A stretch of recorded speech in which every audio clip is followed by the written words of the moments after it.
大家好，我是艾琳。今天呢，我们请来了一位是90后还是99后？99后的一位非常勇敢的女子，她独自呢来到海外，来这边工作生活。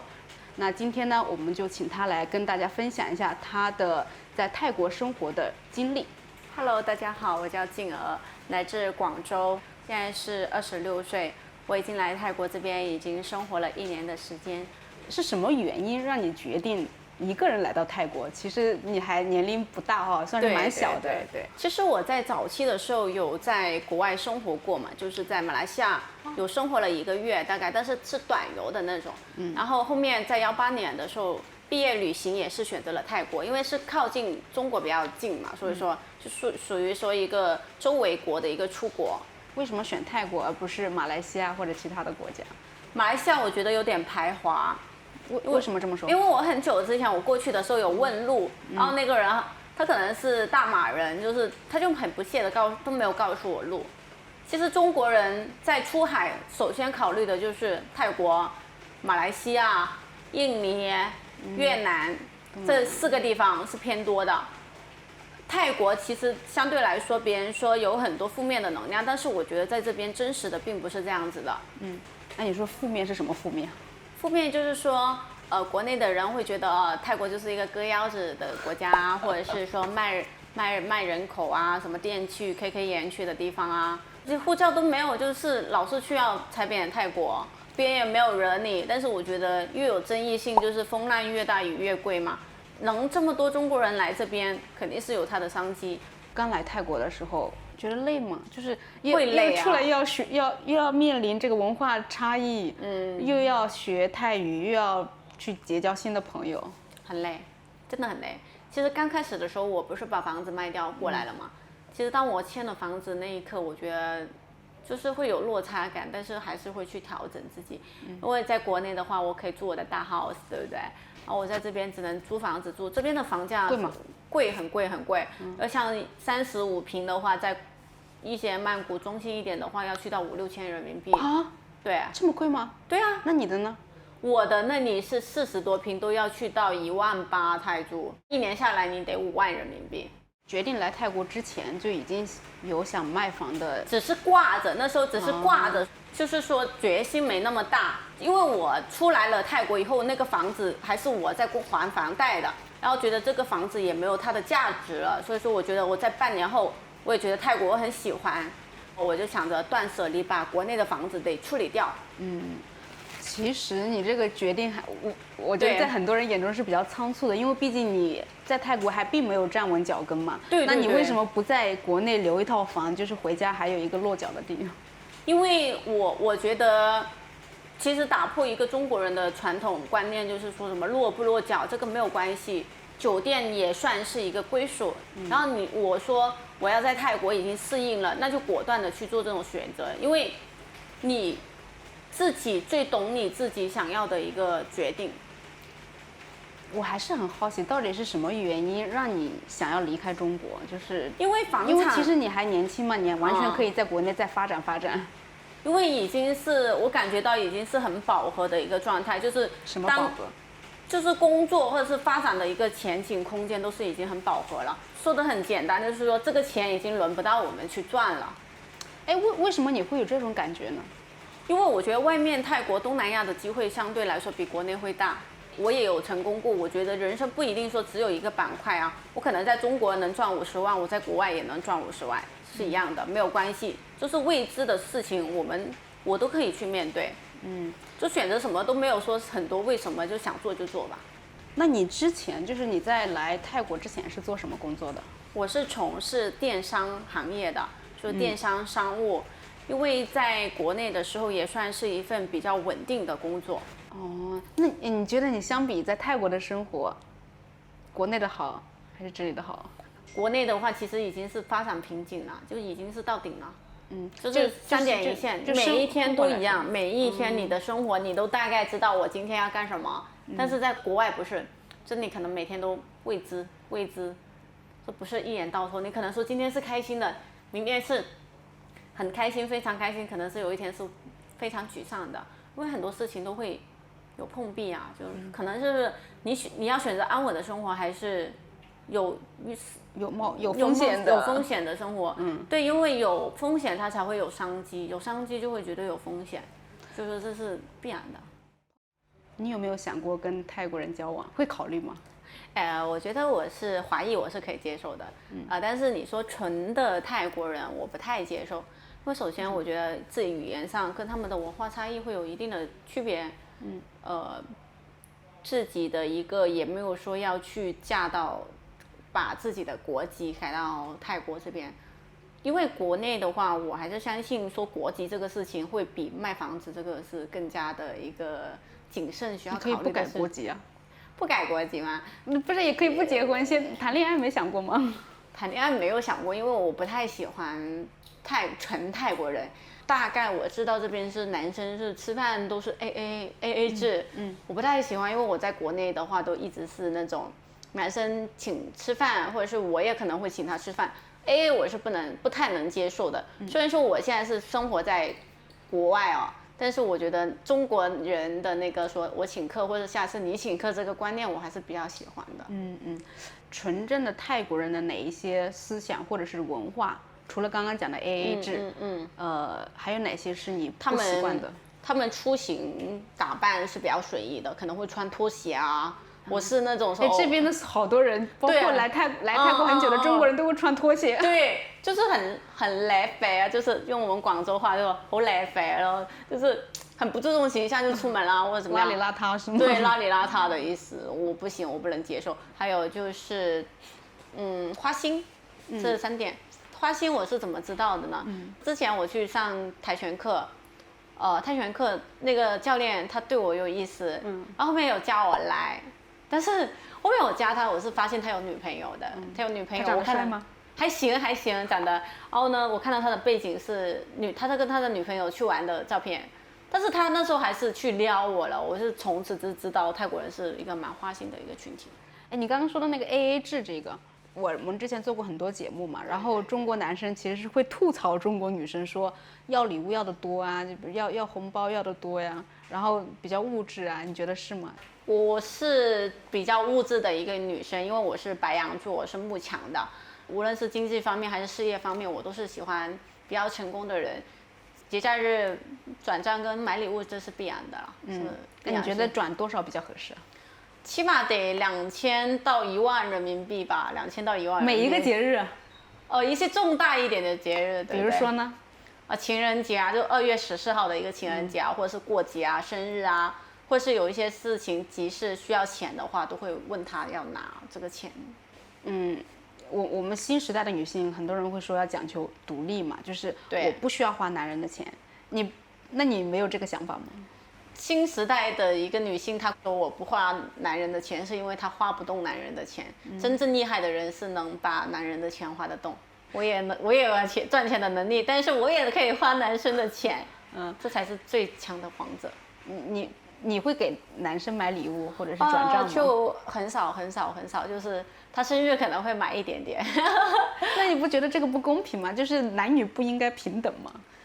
精神上平等就可以了，或者是大家的能力平等就行了，不是说你一定说你给他买多少礼物就是平不平等，这不匹配。你觉得为什么一定要男生跟女生转账呢？而且为什么不可以就是送一张卡片，送一束花，表示一下心意就好了？因为生活需要钱啊，卡片这种东西都已经过了那个时候了。我觉得可能说大家会吐槽我了，这个时候就说你很物质，你很拜金，但是卡片能有什么用？没有什么用，钱才是在这边最好用嘛，就是最好用的一个东西。假设有人评论现在说这个女生很物质、很拜金、很现实，甚至有一些更不好的词，你不会介意吗？不介意，我会把这些声音都全屏蔽掉。因为你说我拜金，是因为你在男人身上捞不了金。如果是男生说呢，就是说你这样子就好像把自己说的难听一点，可能他会觉得你都把自己卖给那个男生的感觉。你能卖出去，这个人有给你钱，那就可以了。最怕你把自己卖出去，别人还当你是个垃圾。可能会有一些人觉得这个社会，中国社会在物化女性，就是比如说结婚的时候要求彩礼啊，然后刚刚你说的节日要转账啊，其实对这个就是好像女生的价值就在于她的青春，然后男生可以用钱来购买女生的青春，你不觉得这个是在物化女性吗？并没有，我觉得并没有物化女性。就算你给这个人付出了青春，付出了所有，他还会把你的青春一文不值，然后他还可能骗你的钱，就是这样子的。那你相信爱情吗？爱情相信的，相信的，我还是相信爱情的。比较老套的一个问题啊。对，两个男生，一个很有钱，但可能你没有那么喜欢他；另一个，你很喜欢，然后长得也很帅，但唯一的缺点就是没有钱。你会选哪一个？我会选择有钱的啊，我会选择有钱的，因为有钱的人他一定是有智慧的。就是你真的看到他就不喜欢你不会介意吗？样貌这种东西可以慢慢去整啊，去调整啊，去花钱去改变就可以了，把他气质改变一下。但是没有钱的人一定是没有智慧的。那如果他很上进呢？就假设这个没有钱的男生他很上进，得看他的一个行业吧，还有他的一个上进的方向。如果他的上进的方向是不太好的话，也不太建议，我也不会去选择这个。所以你选择对象的前提是对方一定要比你在经济上要强一点。对对对，不然的话你不会考虑。对，不在考虑范围，这是我很明确的一个东西。这是为什么你会不考虑泰国男生的原因吗？泰国男生因为他们根深蒂固的思想跟价值观还有家庭观都不太一样，所以说我也不太去选择这种东西，因为不太适合，已经很明确的不太适合。你在国内有谈过中国的男朋友吗？有谈过的，都是比你厉害的。对，都是比我厉害，要么就当老板啊，要么就是自己创业啊，都是小有成就的那种吧。对，你觉得他们喜欢你的什么？喜欢我的，就是我是白羊座，就可能说比较直率啊、开朗啊，还有就是对事情比较明确自己想要的东西，就性格比较洒脱，敢做敢当。其实可能有的人会说，一个有钱的男人，他要找一个，他愿意给一个女人花钱，可能看重的是对方的青春美貌，但是女人的美貌，她总有一天会消失。假设你到了那一天，你觉得你还能，要求对方给你花钱吗？女生的青春是永远不会消失，她每个阶段她都有她的每个阶段的美，只是说你怎么去提升你自己而已了。像邓文迪那样子，等到她很多岁的时候，她也可以有自己的魅力啊，这个是没有关系的。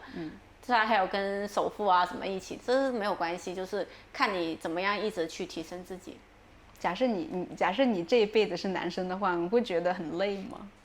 男生会更累，因为女生的一个社会地位是现在越来越高了，就越来越高，所以说他们相对来说会比较累。男生的话，那既然就是你也觉得他们会更累，你觉得女生应该更加体谅他们一点，然后在物质上呀，在什么其他方面给他们少一点压力吗？这个是因人而异了，因人而异。你会同情男生吗？我不会同情男生，我也不会同情穷人。就是穷人必定是有穷人的原因的。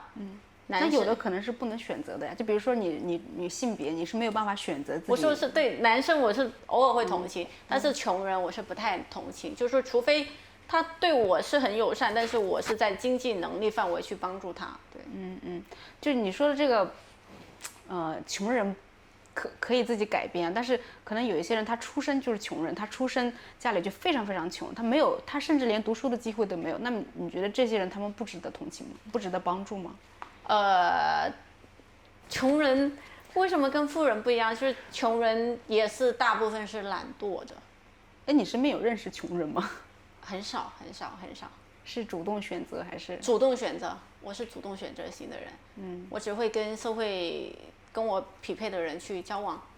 并不是说我看不起穷人，并没有这样的意思。但是在生意上、生活上，去跟自己匹配的人相处，会相对来说比较舒服。你觉得中国这个社会，这种阶级观念强吗？就比如说穷人跟富人这样。对，非常的强。你开个宝马跟你开个卡罗拉是两种生活就是以貌取人嘛。对。你觉得你自己是以貌取人的人吗？开始是，后面也会是，因为是什么？有一句话叫，就是看菜吃饭嘛，就是说你看这个人怎么样，你就吃多少饭，就是以貌取人，这是必然的，都会有。你觉得大部分的中国女生能接受泰国男生作为对象吗？就是考虑到前面说的一些文化差异。大部分的中国女生基本上都不太接受泰国的男生，只有一小部分可以接受的。你身边有认识的人，或者是在网上有看到这种中泰情侣吗？中泰情侣的话，他们就是玩弄感情啊，或者是大家是一个陪伴啊，或者是一个骗钱啊，或者是我就是有一句话是泰铢一停，爱情归零。这也说明一个泰国女生是比较物质，他们这边是的人都比较爱钱，都很看重钱。这个跟我听到的不一样哎。对啊，因为我有听过，就是跟泰国女生交往过，她反过来，她说她觉得中国女孩更物质。对，看你是哪一种人。有一些人泰妹啊也会给你泰铢花，但是前提是你遇到什么样的人。还有一点就是，泰国的人的离婚率是比较高的，因为它涉及的色情啊，或者是一些酒吧还比较 open 啊。因为这边同性恋也是合法的，这边也有大量的同性恋变性人，所以说它也算是一个包容性很强的一个国家。对。你能接受吗？就是你一开始来的时候，然后看到很多同性恋走在街上，你觉得奇怪吗？我觉得不太奇怪，它只要不影响到我，就觉得没有什么问题，因为这是就是尊重个人的选择嘛。就是在国外的话，没有人，只要你不影响到别人，就跟国内的不太一样，就不会去议论你。就哪怕我们住的小区楼哈，就没有什么业主群啊，都没有业主群，就是大家过好自己的生活就可以了，就没有去讨论什么事情，都没有这种事情。在业主群里讨论别人的私事啊？就讨论一些事情啊，像中国讨论管理费啊，什么谁家的猫猫狗狗啊影响到啊，但是在泰国都没有。你在这里住了这么久之后，跟你刚开始来的第一次的印象有差距吗？会越来越爱上了，只能说越来越爱上了。爱哪一点？这里的人很有礼貌，还有就是上下地铁会排队，然后还有吃饭在公共场合是不大声说话，还有就是那些卫生清洁，像公共卫生间是很干净的，这一点是我很喜欢的，特别是不在公共场合大声说话，这个是没有习惯吗？在国内，国内的人很没有素质，就大声说话，还有不顾及他人的感受，上下电梯都是两道都站在一起。泰国这边是走的一道，停留的一道，右边是停的，左边是可以走动的，大家都会去排队，而不是像一窝蜂的话涌上去。所以说这是别人的优点，就是我很喜欢。你觉得这个素质的缺乏是，仅限于小城市，在国内的小城市，还是说？它跟城市对，它跟城市没有多大关系，因为它是根深蒂固的一个思想影响原因。你觉得为什么我们会这样子？因为他们从小缺乏物质，还有缺乏那种安全感，还有就是那种恐慌啊，就是你知道，就是那种抢食物的那个，对，就是抢食物那种。因为他们从小可能说饿过，你刚刚说可能是国内的人从小可能有饿过或者物质的缺乏，导致他们缺乏素质。对。那么你觉得95后或者是00后的孩子素质方面会好一点吗？因为现在我有1年没有在中国生活了，其实觉得国内的95后或者是00后可能没有以前那么多物质的缺乏，但是他们有一点巨婴的感觉。就是他们能给大家解释一下巨婴是什么意思？巨婴就是思想或者是人格都不太独立吧，就是他觉得我的父母，我在国内有父母供着我，有养着我。说的简单一点，我就不想踏出这个家门，我也不想离开我家里的城市，我也不想说去外面打拼一下。也算是有父母的影响，因为他们大部分都是独生啊，或者是1个2个。就算是95后跟00后，他有想法，他也会给他70后。60后、80后的妈妈所控制，对不对？所以说他们就没有说有很大的一个变化。你觉得中国人跟泰国人最大的区别是什么？在性格上面？中国人比较急躁，比较做什么事情都已经比较目的性。泰国人呢，就是说我单纯想对你好，我比较单纯，我没有说想过你要害我这样子。你觉得泰国人对中国人的印象怎么样？他们喜欢中国人吗？其实内心是不喜欢的，因为中国人老是会给泰国制造一些什么负面不好的信息啊，什么诈骗啊，或者是一些什么。但是社会的一个发展需要中国人的经济去消费，因为泰国是一个只能靠旅游业为主的一个国家，所以说他心里可能不喜欢，但是还是有一大部分中国人是在这边是比较好的。所以说只是有一小部分被影响到了，所以说我觉得泰国人并不是说完全的很喜欢中国人在这边。你觉得他们最不喜欢中国人的什么？不排队、大声说话，就会急躁，就是催别人。赶时间。对，赶时间。他们不懂为什么要赶时间，他们不理解。就是你觉得跟国内的工作节奏相比的话，泰国是怎么样的？泰国这边呢，它是法定假日是比较多的他们自己不会说用自己的休息时间去工作，工作就是工作，生活就是生活，没有说很多的一个应酬，因为他们家庭观念比较强，下班了就得回家陪小孩跟陪老婆。然后呢，中国不是，就是我有生意了我就 call 你，然后你就马上得到。为什么？是因为一个经济的压力，还有泰国的一个医疗水平跟一个教育水平还是比较高的。医疗是30泰铢就可以看病，所以说他们也不然之去产生他们那种我对工作没有那么上进，就不要躺平。你觉得好还是不好？也不能说完全好，也不能完全不好，就是有好有不好。可能说他没有我们国内的人，没有像中国人这样子有思想、有时间观念，或者是一些责任心会比较低。他就觉得我是我的时间，我不能说因为你影响我。对，有因为这个时间观念上的认知差异，让你觉得很无奈的时刻吗？有的，就像你跟他一个缅甸或者是泰国的工人讲，你明天你要干什么，明天他也没有去干这个事情，他已经就人不在了。你给他打电话 call the number， 他没有人理你，因为他是休假了。他们没有说像国内的人会记在老板说什么的话给你记在心里，不会。你跟他说今天的事情，他明天就忘记了。你说这好有不好吧？然后他好的话，他是活得不焦虑啊，对不对？那不好的话就是，那对老板来说，对老板来说是不太好。所以说想出海到泰国当老板的都得谨慎考虑。身边的中国朋友在这边创业的朋友，他们有吐槽过这一点吗？对啊，他们有吐槽过，像上班迟到，或者是请假，各种理由请假，或者是辞职，无端端就辞职，过一段时间就辞职，给一些泰国的就在这边投资的中国老板带来了一个很大的损失。我刚培养你起来，你就要走了。来这边开店这么麻烦，还要面临这些文化差异，然后包括用工的这个上面的一个文化冲突哈。你觉得为什么还是有很多的中国企业来到泰国发展呢？他们觉得想把中国那一套赚钱的搬过来这边也可以再赚钱。可以吗？可以的，需要时间跟精力。最后对于想要来泰国发展生活工作的人，有没有什么想说的？首先你得很了解泰国这个地方，还有就是你要出来做的是什么赛道的工作，或是一番事业。最主要的是还要你把国内的事情能完全的尽可能的去放下，你才能出海，就是思想上、精神上、经济上都能做到独立，哪怕是失败了，你也可以说做到止损回国的一个心态。所以说我想给大家出海人的一个建议。